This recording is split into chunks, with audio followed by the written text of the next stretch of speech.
Zee 24 तासच्या प्रतिनिधी स्वाती नाईक आणि cameraman Sandeep Bharti यांना झालेल्या मारहाणी प्रकरणी आतापर्यंत तिघांना अटक झाली आहे। ज्यांनी मारहाण केली ते दिघावासी नाहीत, ते ईश्वरनगरमधील रहिवासी आहेत असा पवित्रा दिघावासियांनी घेतलाय। या भ्याड हल्ल्याचा निषेध करण्यासाठी शेकडो दिघावासी रस्त्यावर उतरले होते। काळ्या फिती लावून हातात निषेधाचे पोस्टर घेऊन दिघावासियांनी मूक मोर्चा काढला। झी 24 तासनं सातत्याने दिघावासियांची व्यथा मांडली। त्यांचे ऋण आम्ही कधीच विसरणार नाही अशी भावना दिघावासियांनी व्यक्त केली आहे।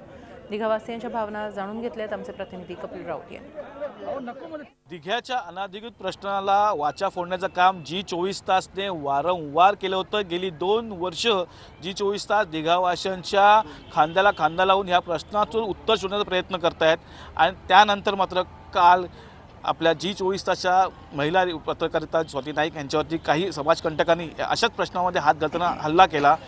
संदीप भारती या कॅमेऱ्यांवरती हल्ला केला। ह्याच्या निषेधार्थ आता दिघावासी रस्त्यावर उतरलेले आहेत। तुम्ही बघू शकता दिघावासी मोठ्या प्रमाणात इथे उतरलेले आहेत। त्यांनी निषेधाचे बोर्ड हातात घेतलेले आहेत।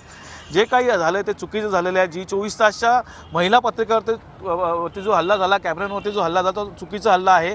हे समाजकंटकांनी हल्ला केलेला आहे। त्यामुळे ही सर्व लोक या नाक्यावर जमलेली आहेत। तुम्ही बघू शकता प्रचंड असं लोक झी 24 तासच्या साठी पाठिंबा देण्यासाठी लोक थांबलेली आहेत। ब्लॅक फिती लावलेले आहेत, काळ्या फिती लावलेल्या आहेत, हाताला काळ्या फिती लावलेल्या आहेत आणि सर्वजण निषेध करतायत। महिला उतरलेल्या आहेत रस्त्यावरती का हा जो घटना घडलेली आहे ही निषेधार्थ घटना। आपल्याबरोबर इथल्या काही नागरिक आहेत, त्यांच्यावर जाणून घ्या। दादा, काय हा मूक मोर्चा आहे, त्याचं मागचं कारण काय? काही समाजकंटकांनी जे काल जे निषेध केलं आणि ते ईश्वरनगरला झालं, आता दिघ्याला त्याचं भोगायला लागतं।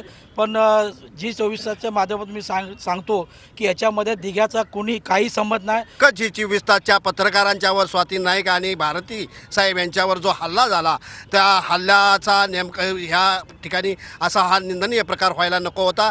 ह्या हल्ल्याचा आम्ही दिघा गाव संघर्ष समितीच्या वतीनं सर्वजण निषेध करत आहे। आपण नेहमी भेटतो, गेली 2 वर्ष भेटतो, तिच्या मागे आम्ही उभे आहोत। जेव्हा हल्ला झाला त्या हल्ल्याकडे कसं बघता? कारण एक महिला रिपोर्टर होते। नाही, हा हल्ला झाला ना एकदम भ्याड आहे, म्हणजे लज्जास्पद आहे।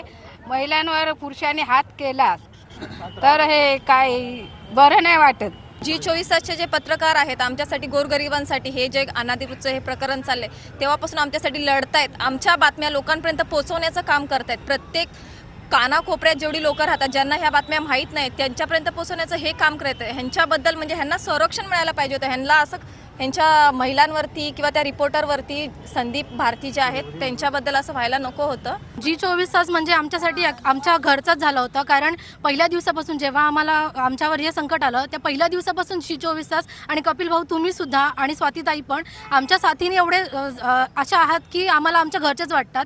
आणि तुमचा कपिल भाऊ मला अक्षरशः आणखीन अजून माझ्या कानावर तो शब्द आहे की तुम्ही एकच बोलायचात की वहिनी काही होणार नाही, तुमचं घर वाचणार। त्या शब्दावर, त्या तुम्ही आम्हाला जो आधार देत होता त्या शब्दावर आम्ही अजून टिकून आहोत आणि आम्हाला अजूनपर्यंत आशा आहे की आम्हाला आमची घरं मिळतीलच। या हल्ल्यातल्या हल्लाखोरांना शोधण्यासाठी झी 24 तासच्या बरोबर दिघावासी आहेत असा विश्वास इथल्या दिघावासींनी दाखवलेला आहे आणि या घटनेचा मोठ्या प्रमाणात निषेध इथे व्यक्त होताना दिसत आहे। व्हिडिओ जर्नलिस्ट रवीसह Kapil Raut, Zee media, Digha. Zee 24 तास रहा एक पाऊल पुढे।